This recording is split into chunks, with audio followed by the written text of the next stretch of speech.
Circle of Inevitability, capítulo 1104. Catástrofe.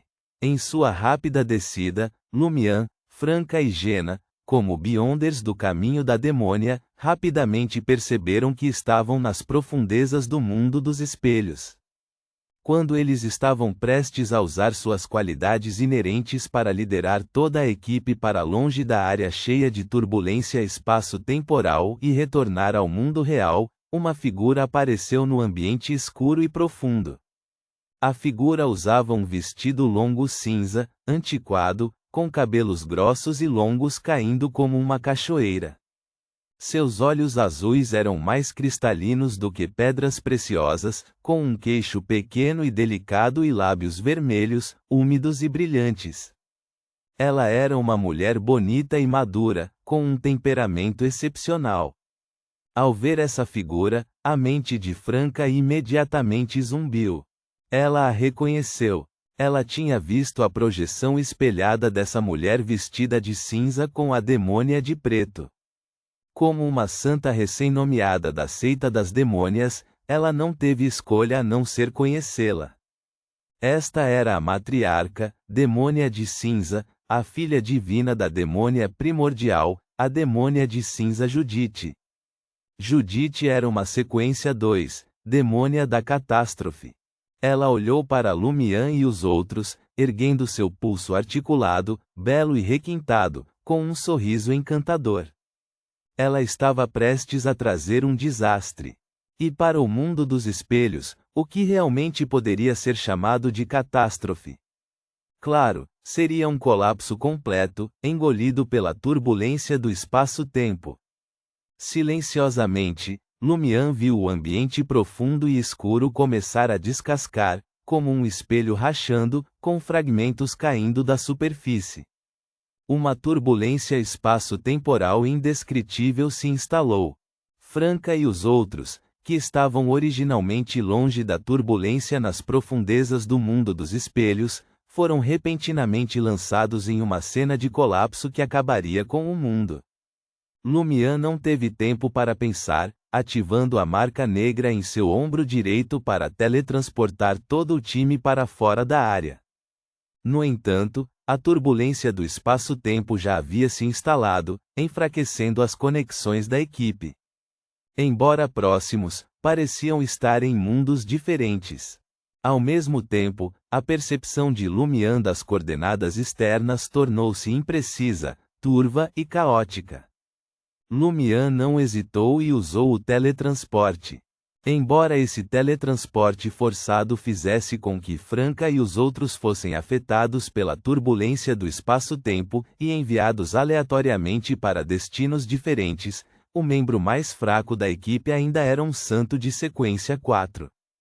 Contanto que conseguissem escapar dessa área de desastre turbulento, fosse ainda no mundo dos espelhos, entrando no mundo espiritual ou retornando ao mundo real, eles poderiam garantir sua segurança até certo ponto.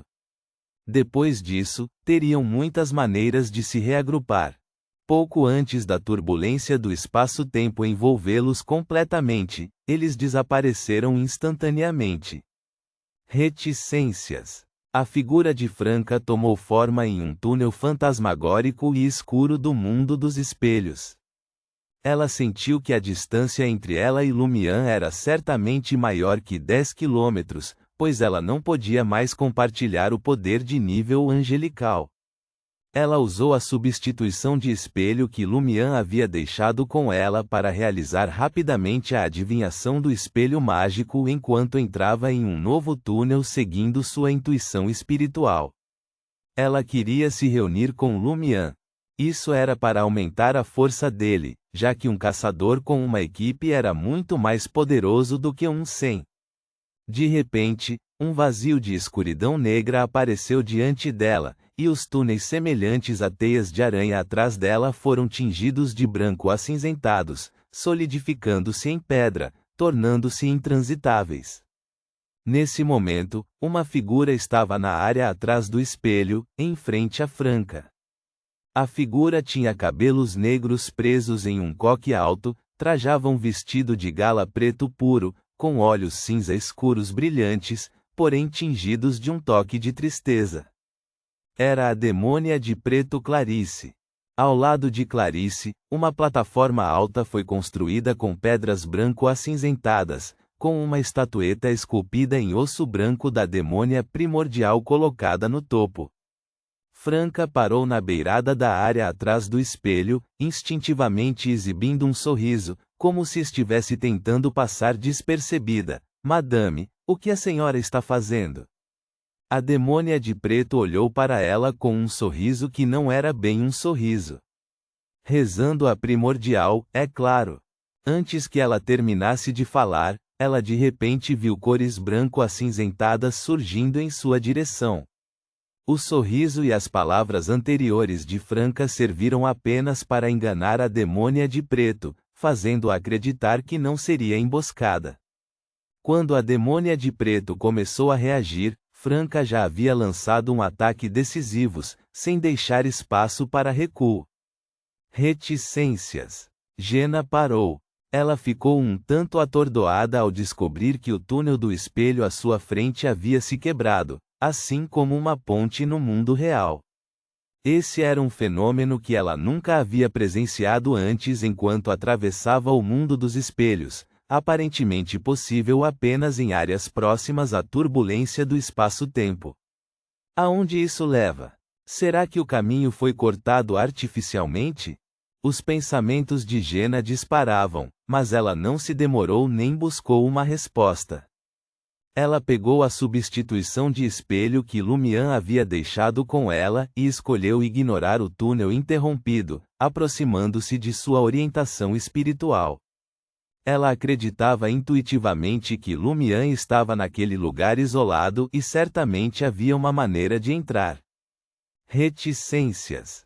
Em uma certa parte do mundo dos espelhos, Ludwig, vestido com trajes formais infantis, estava parado entre caminhos fantasmagóricos semelhantes a teias de aranha, hesitando entre ir para a esquerda ou para a direita. Ele sentia um chamado do fundo do coração ou uma comida desejada no lado direito, mas o lado esquerdo representava seu padrinho. Após um momento de hesitação, a figura de Ludwig rapidamente se tornou transparente, transformando-se em um espectro. Ele se projetou como um espectro no túnel do espelho esquerdo. Reticências. Após descobrir que ainda não havia deixado o mundo dos espelhos, Anthony imediatamente abaixou a cabeça e começou a recitar em Hermes, o tolo que não pertence a esta era. O governante misterioso acima da névoa cinzenta. O rei do amarelo e preto que traz boa sorte. Apóstrofo reticências apóstrofo. Depois de relatar brevemente a situação ao senhor tolo, Anthony usou a invisibilidade psicológica e voou para as profundezas do túnel fantasma à sua frente. Seu amuleto de gelo ainda não havia sido usado. Reticências. Em um castelo escuro como Breu no continente sul, a lua em Lincoln teve sua espiritualidade crescente, ponderando a razão pela qual o Duque Lua Redonda Olmer o fez procurar por Alexis. Ele suspeita que Alexis veio para o continente sul, buscando refúgio na escola de pensamento rosa? No momento em que pensou nisso, o Senhor Lua viu uma figura tomando forma rapidamente na sala. A figura ajoelhou-se e curvou-se. Meu senhor, recebi informações de que a escola de pensamento rosa capturou Massaro há meia hora. Ele era um viajante cultivado pelo Sr. Moon, tendo trocado características de Beyonder especialmente com a Madame Mágica. O Sr. Lua Enlin não conseguiu evitar franzir a testa. Alguma coisa grande vai acontecer hoje à noite?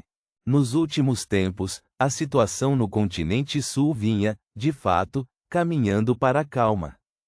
Primeiro, organizações como a Escola de Pensamento Rosa reduziram suas atividades, escondendo-se mais profundamente, semelhante aos cultos do continente norte. Segundo, após o despertar inicial do Senhor Tolo, ele promoveu a reconciliação entre a realeza do episcopado luminoso e as igrejas ortodoxas. Posteriormente, as instituições coloniais dos países do continente norte se retirariam gradualmente do continente sul, devolvendo a governança às populações locais. Para evitar o caos e um vácuo de ordem, esse seria um processo prolongado. As populações do continente sul teriam liberdade religiosa. Contanto que não envolvesse deuses malignos, poderiam acreditar em divindades como a morte ou o Senhor Tolo, e poderiam continuar acreditando nos deuses ortodoxos do continente norte. Enquanto isso, os reais do episcopado luminoso prometeram ao Senhor Tolo separação político-religiosa. Eles também forneceram informações substanciais às igrejas ortodoxas, ajudando o Senhor Estrela e o Senhor Lua a descobrir diversas bases ocultas da escola de pensamento rosa. A Lua Enlil sabia que os países do continente norte e as igrejas ortodoxas fizeram tais concessões significativas porque o Senhor Tolo, essa grande existência, havia despertado inicialmente, e todos compartilhavam um inimigo comum, outras grandes existências. Nessas circunstâncias, depois de garantir que as igrejas ortodoxas não perdessem muitos fiéis, mesmo que os governos dos países do continente norte tivessem objeções, ou quisessem derrubar tudo, eles só podiam engolir o orgulho e concordar.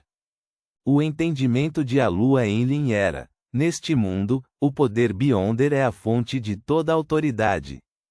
Antes da apoteose do Senhor Tolo, libertar o continente sul do status colonial teria sido impossível, mesmo depois de inúmeras guerras, porque os interesses dos deuses ortodoxos estavam alinhados nessa questão.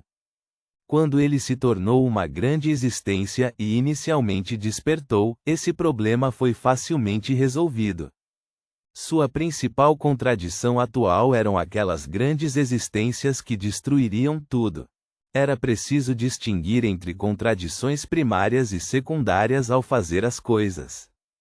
Enlil respirou fundo, convocou as fortalezas do castelo e se transformou em luar carmesim, avançando diretamente em direção a Massaro. Antes mesmo de se aproximar, ele viu uma entidade enorme aparecer dentro da cidade. Era uma montanha, composta de corpos mistos e terra, corpos masculinos, corpos femininos, corpos de idosos, corpos de crianças, todos empilhados. Moradores da cidade de Massaro, tanto do norte quanto do sul do continente, foram todos mortos e empilhados em uma montanha, apontando para o céu. Simultaneamente, cultos em muitas partes dos continentes norte e sul, tendo acumulado certo poder, estavam freneticamente criando desastres, forçando os anjos e santos das igrejas ortodoxas a atender emergências em todos os lugares. Reticências. A figura de Lumian tinha acabado de se materializar em uma parte do mundo dos espelhos quando ele viu a demônia de cinza Judite parada não muito longe. Algum fenômeno de convergência intensa os fez se encontrar novamente. Lumian estreitou os olhos e soltou um rosnado baixo. Foi como o primeiro tambor tocado num campo de batalha.